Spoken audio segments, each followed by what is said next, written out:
What is process, ये आज का टॉपिक है बेटा, और मेरा ख्याल है आज आखिरी टॉपिक होगा हमारा, और आज हमारा फर्स्ट चैप्टर जो है ना वो खत्म हो जाएगा। प्रोसेस जो है वो बहुत एक छोटा पोर्शन होता है किसी प्रोग्राम का। प्रोग्राम को मुख्तलिफ छोटे छोटे टुकड़ों में डिवाइड कर दिया जाता है एग्जीक्यूशन के वक्त, तो उसे हम कहते हैं कि ये प्रोसेस है। ठीक है जी। प्रोग्राम सी प्लस प्लस या सी या इस तरह की हाई लेवल लैंग्वेज या लो लेवल लैंग्वेज में लिखा जाता है, लाइक असेंबली वगैरह। इनका जो अप्रोप्रिएट कंपाइलर होता है वो उसको बाइनरी कोड में कन्वर्ट करता है। बाइनरी कोड का मतलब ये है कि आपका वो कोड जिसे कंप्यूटर का हार्डवेयर समझ सके। ठीक है। और प्रोग्राम का जो कोड होता है वो हाई लेवल कोड होता है जिससे आप समझ सकते हैं, आपकी ह्यूमन रीडेबल लैंग्वेज में होता है। तो जब बाइनरी कोड रन होता है तो उसके जो पोर्शंस होते हैं वो प्रोसेस कहलाते हैं। The process is part of program under execution. ठीक है जी। अब वही बात दोबारा आ गई कि प्रोसेस किसी भी ऐसे प्रोग्राम का पार्ट होता है जो एग्जीक्यूट हो रहा हो, that is controlled by the operating system, और इसे प्रोसेस को कंट्रोल करता है operating system. A process uses various resources of computer such as CPU, time, files, IO devices, memory। ये हम पहले पढ़ चुके हैं पिछले लेक्चर्स में कि प्रोसेस जो है वो कंप्यूटर के मुख्तलिफ रिसोर्सेज को यूटिलाइज करता है। रिसोर्सेज में जैसे आपका सीपीयू टाइम है, आपकी मुख्तलिफ किस्म की फाइल है, इनपुट आउटपुट डिवाइसेज है, मेमोरी, और इस तरह के मुख्तलिफ रिसोर्सेज को ये यूटिलाइज करता है। अच्छा, अब ये बड़ा इंपॉर्टेंट टॉपिक है, ये एग्जाम के अंदर अक्सर पूछा जा सकता है कि right a short note on the state of the process. ठीक है। आपका जो प्रोसेस है वो 5 में से किसी ना किसी एक स्टेट में हर वक्त होता है। ठीक है। आपका जो प्रोसेस है वो किस स्टेट में है, ये प्रोसेस कंट्रोल ब्लॉक आपको बता रहा होता है, ये रिकॉर्ड करता है इस चीज को कि प्रोसेस किस स्टेट में है। पहली process state describe the nature of current activity in a process. ठीक है। प्रोसेस स्टेट का क्या मतलब है कि प्रोसेस इस वक्त क्या कर रहा है। ठीक है। प्रोसेस जो है किसी करंट गिवन टाइम के ऊपर कौन सा एक्शन परफॉर्म कर रहा है। The state of a process changes as it execute. During execution, process एक स्टेट से दूसरी स्टेट के अंदर जाता है।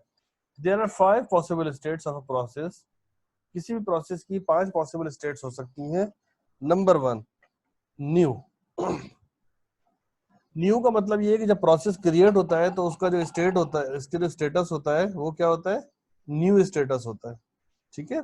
New is the very first state of a process when it is created. यानी कि नया क्रिएट किया हुआ प्रोसेस, उसका जो प्रोसेस कंट्रोल ब्लॉक है उसमें एंट्री हुई होती है, इट इज न्यू प्रोसेस। ठीक है। न्यू प्रोसेस के बाद जब वो अगली एक्टिविटी करता है वो ये एक्टिविटी करता है कि ready state. Ready is the state when a program process is ready for execution. जब आपका प्रोसेस रेडी हो एग्जीक्यूशन के लिए, but it is waiting for the allocation of CPU time by the operating system. Process ready है, ready queue में लगा हुआ है और वेट कर रहा है कि ऑपरेटिंग सिस्टम उसे सीपीयू टाइम दे। ठीक है। तो उसे हम कहेंगे कि ये रेडी स्टेट में, उसे हम क्या कहेंगे कि ये रेडी स्टेट में है। ठीक है। रनिंग, रनिंग स्टेट में वो प्रोसेस होता है जो सीपीयू पे, जो प्रोसेसर पे एग्जीक्यूट हो रहा हो, ऑपरेटिंग सिस्टम ने जिसे सीपीयू असाइन किया हुआ। ऐसे प्रोसेस को हम कहते हैं कि प्रोसेस रनिंग स्टेट में है। ठीक है। Running is the state when a process is being executed by the processor.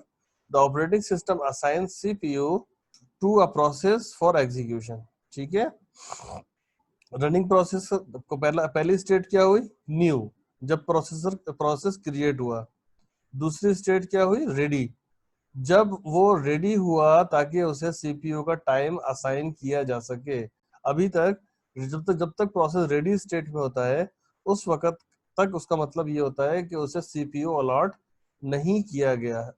Running state का मतलब ये है कि प्रोसेस सीपीयू को यूज कर रहा है, उसे इस वक्त सीपीयू असाइन हुआ है, प्रोसेसर असाइन हुआ है। नंबर 4, ब्लॉक या वेटिंग स्टेट। चौथी स्टेट ये होती है कि ब्लॉक या वेटिंग स्टेट। ये ब्लॉक और वेटिंग स्टेट में प्रोसेस जब आता है जब वो एक दफा कम से कम अपनी टाइम स्लॉट एग्जॉस्ट करके प्रोसेसर से निकाला जाता है, उससे सीपीयू की रिसोर्सेज उससे ले ली जाती है। तो उस वक्त प्रोसेस, या वो ड्यूरिंग एग्जीक्यूशन किसी इनपुट आउटपुट रिसोर्स का वेट कर रहा हो, तो उस वक्त हम ये कहते हैं कि प्रोसेस जो है वो आइडल हुआ है, तो उसे ब्लॉक या वेटिंग क्यू के अंदर ले जाते हैं। ब्लॉक और waiting is the state when the process is waiting for some event to occur before it can continue execution। Block और वेटिंग स्टेट में कब जाता है प्रोसेस? उस वक्त जाता है जब वो ड्यूरिंग एग्जीक्यूशन किसी दूसरे रिसोर्स का वेट करे, नंबर वन। नंबर टू, या अपनी टाइम स्लॉट अपनी एग्जॉस्ट कर चुका हो, जितना उसे टाइम दिया गया है वो पूरा का पूरा टाइम गुजार चुका हो। पहला केस क्या है कि प्रोसेस एग्जीक्यूशन के दौरान उसे किसी रिसोर्स की जरूरत पड़ी है, तो पहले केस के अंदर प्रोसेस को ब्लॉक किया जाता है।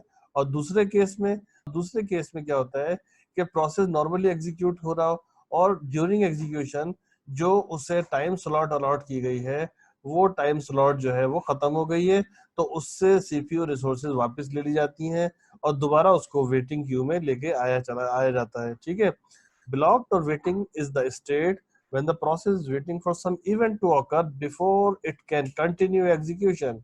For example, it may be waiting for the completion of IO operation. यानी कि for example कोई इनपुट का वेट कर रहा है प्रोसेस, तो सीपीयू क्या करेगा, उसको निकाल के वेटिंग क्यू में ले जाएगा। ठीक है। Number 5, terminated. पांचवी स्टेट जो है प्रोसेस की वो होती है टर्मिनेटेड। इसका मतलब ये है कि टर्मिनेशन, आपका जो प्रोसेस है वो कंप्लीट हो चुका है, ये अब मजीद एग्जीक्यूट नहीं होगा, तो ऐसे प्रोसेस को ये कहते हैं कि वो टर्मिनेटेड स्टेट के अंदर है। Terminated is the state when a process completes its execution and no longer exist in the memory. ठीक है बेटा। न्यू, रेडी, रनिंग, ब्लॉक या वेटिंग एक ही बात है। 5, टर्मिनेटेड। ये 5 स्टेट होती हैं जिन स्टेट्स के अंदर प्रोसेस होता है। अब अगली स्लाइड में ये बताया जा रहा है कि ये जो प्रोसेस है, ये प्रोसेस स्टेट डायग्राम है। ये भी बाज़ औक़ात एग्जाम में पूछ लेते हैं कि आप draw the block diagram of process states, तो आप कुछ इस तरह बनाएंगे। ये डायग्राम क्या शो कर रही है? ये डायग्राम शो कर रही है कि एक स्टेट से कौन सी पॉसिबल स्टेट्स के अंदर प्रोसेस जा सकता है। जैसे इस डायग्राम को देख के आप अंदाजा लगा सकते हैं कि न्यू से वो डायरेक्टली टर्मिनेटेड पे कभी भी नहीं जाएगा। चाहिए, न्यू से अगर वो जा सकता है तो वो रेडी स्टेट में जा सकता है, इसके अलावा किसी और स्टेट में नहीं जा सकता। ये समझ में आ गई बात? रेडी स्टेट पे अगर आप को चेक करें तो रेडी स्टेट से प्रोसेस जो है रनिंग स्टेट की तरफ जा सकता है। रेडी से सिर्फ और सिर्फ रनिंग स्टेट की तरफ जा सकता है। रनिंग स्टेट जो है वो एक ऐसी स्टेट है जिसके बाद प्रोसेस 3 मुख्तलिफ स्टेट में जा सकता है। आइदर वो रेडी स्टेट में जा सकता है, अगर उसे इंटरप्ट किया गया है, यानी कि प्रोसेस कंटिन्यू था, कोई बहुत हाई लेवल प्रोसेस आया जिसकी प्रायोरिटी ज्यादा थी, उसे टर्मिनेट किया गया, इंटरप्रेट यानी कि जो ऑन गोइंग प्रोसेस था उसे इंटरप्ट किया गया और उसे रेडी क्यू में लगा दिया गया। ये केस है। दूसरे केस में ब्लॉक्ड स्टेट पे या वेटिंग स्टेट में आ सकता है, प्रोसेस रन हो रहा था, उसे किसी रिसोर्स की जरूरत पड़ी तो उसे ब्लॉक क्यू में लेके चला जाए। और तीसरी पॉसिबिलिटी ये है कि रनिंग स्टेट के अंदर वो प्रोसेस कंप्लीट हो जाए और वो टर्मिनेटेड स्टेट के अंदर चला जाए। ठीक है बेटा, दोबारा सुन लीजिए। आप जब प्रोसेस क्रिएट होता है तो वो न्यू स्टेट में होता है। न्यू स्टेट से प्रोसेस जो है वो रेडी स्टेट में जा सकता है, रेडी स्टेट में जाता है। रेडी स्टेट का मतलब क्या होता है कि process is ready to run, process को इस चीज का वेट कर रहा है कि उसे सीपीयू असाइन किया जाए। जब रेडी स्टेट में होता है तो उसके बाद जो अगली स्टेट उसकी पॉसिबल हो सकती है वो रनिंग स्टेट होती है, कि उसे सीपीयू अलॉट कर दिया गया है। रनिंग स्टेट के अंदर 3 पॉसिबिलिटीज है। नंबर 1, पहली पॉसिबिलिटी ये है कि प्रोसेस रन हो रहा था, उसे किसी भी वजह से प्रोसेस छोड़ना, सीपीयू छोड़ना पड़ा। ठीक है, किसी भी वजह से, वो वजह ये हो सकती है कि कोई हाई प्रायोरिटी प्रोसेस आ गया तो उसे इंटरप्ट कर दिया और उठा के रेडी क्यू में ले गया। दूसरी पॉसिबिलिटी ये हो सकती है कि उसने अपना टाइम स्लॉट एग्जॉस्ट कर लिया, जो टाइम स्लॉट उसे दिया गया था वो पूरा कर लिया। इस केस में भी उससे सीपीयू जबरी तौर पे जबरदस्ती लिया जाएगा, इंटरप्ट किया जाएगा उसे और उसे रेडी क्यू में लेके जाया जाएगा।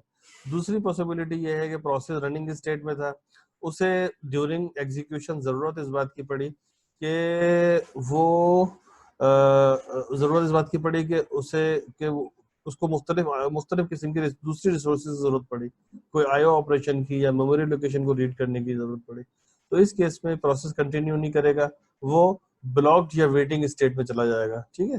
तीसरी पॉसिबिलिटी ये है कि रन होता हुआ प्रोसेस, एग्जीक्यूट होता हुआ प्रोसेस अपनी एग्जीक्यूशन कंप्लीट कर ले, और जब कंप्लीट कर लेगा एग्जीक्यूशन तो वो फिर टर्मिनेटेड स्टेट में चला जाएगा। ये बेटा स्टेट डायग्राम बहुत ज्यादा इंपॉर्टेंट है from examination point of view.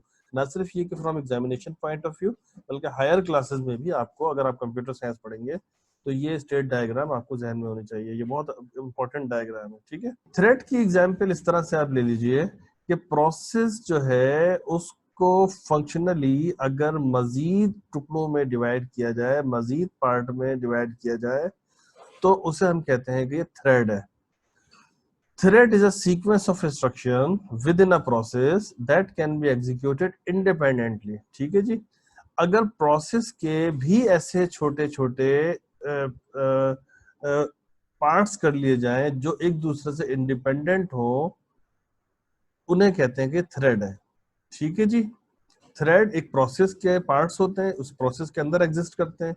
जैसे फॉर एग्जांपल एक पेज आपने लोड करना है, ठीक है, आपने कमांड दी पेज लोड करने की, एक प्रोसेस जो है वो कमांड लेके गया पेज लोड करने की, तो उसमें एक थ्रेड ये हो सकता है कि जी वो कुछ पर्टिकुलर टेक्स्ट को फैच करे। एक थ्रेड ये हो सकता है कि उसके अंदर इमेजेस, कोई इमेज हो उसको लोड करे, and so on. The threads are made of and exist within a process. Every process has at least one thread. Her process में कम से कम एक थ्रेड जरूर होता है, एक से ज्यादा थ्रेड भी हो सकते हैं। थ्रेड को लाइट वेट प्रोसेस भी कहा जाता है, ये एमसीक्यू में आता है। Thread is also known as dash, तो ये लाइट वेट प्रोसेस, ठीक है। A dash is also known as lightweight process, तो इसमें आएगा थ्रेड। तो ये जरा देख लीजिएगा। अब प्रोसेस और थ्रेड के अंदर डिफरेंस, ये शॉर्ट क्वेश्चन एग्जाम में आता है। प्रोसेस और थ्रेड में क्या डिफरेंस होता है? Process is a program in execution, वो पार्ट ऑफ द प्रोग्राम जो एग्जीक्यूट हो रहा है वो प्रोसेस कहलाता है। The thread is a subset of a process. अभी बताया आपको कि थ्रेड जो है वो प्रोसेस के अंदर होता है, तो डेफिनेटली थ्रेड जो है उससे छोटे होते हैं, प्रोसेस से उनके सबसेट होते हैं। Process is a heavy weight entity, process एक हैवी वेट एंटिटी है, thread is a light weight entity, thread जो है वो लाइट वेट एंटिटी है। Process run in separate memory space, process जब रन होता है तो उसकी अपनी मेमोरी स्पेस होती है जिसमें वो डाटा को लोड करता है और डाटा को कॉपी करता है, डाटा को रीड करता है और राइट करता है उस मेमोरी के अंदर। जबकि थ्रेड्स जो होते हैं वो एक प्रोसेस की जो अपनी मेमोरी होती है उसके तमाम थ्रेड उस मेमोरी को शेयर कर रहे होते हैं। This is the main difference between the process and thread. कि थ्रेड जो होता है वो शेयर्ड मेमोरी स्पेस यूज करते हैं और प्रोसेस जो है सेपरेट मेमोरी स्पेस यूज करते हैं, ठीक है। Any change in process does not affect the other processes. अगर प्रोसेस चेंज हो, प्रोसेस में कोई प्रॉब्लम आ जाए, तो उससे दूसरे प्रोसेस की एग्जीक्यूशन चेंज नहीं हो सकती, अफेक्ट नहीं होती। लेकिन एक थ्रेड जो है उसमें कोई प्रॉब्लम आए तो उसकी एग्जीक्यूशन अगर टर्मिनेट हो तो ये चीज दूसरे थ्रेड्स की एग्जीक्यूशन को भी मुतासिर करती है, ठीक है। क्यों करती है? इसलिए करती है कि ये जो थ्रेड है ये मेमोरी स्पेस को शेयर कर रहे होते हैं, इनकी अपनी मेमोरी स्पेस नहीं होती। तो एक थ्रेड अगर प्रॉब्लम का शिकार होता है, अगर एक थ्रेड को एबनॉर्मली टर्मिनेट किया जाता है, एक थ्रेड को एबनॉर्मली शट डाउन किया जाता है, तो इसका सारा इम्पैक्ट तमाम दूसरे थ्रेड्स पे पड़ता है जो उस प्रोसेस के होते हैं। Process is controlled by the operating system whereas the thread is controlled by the programmer.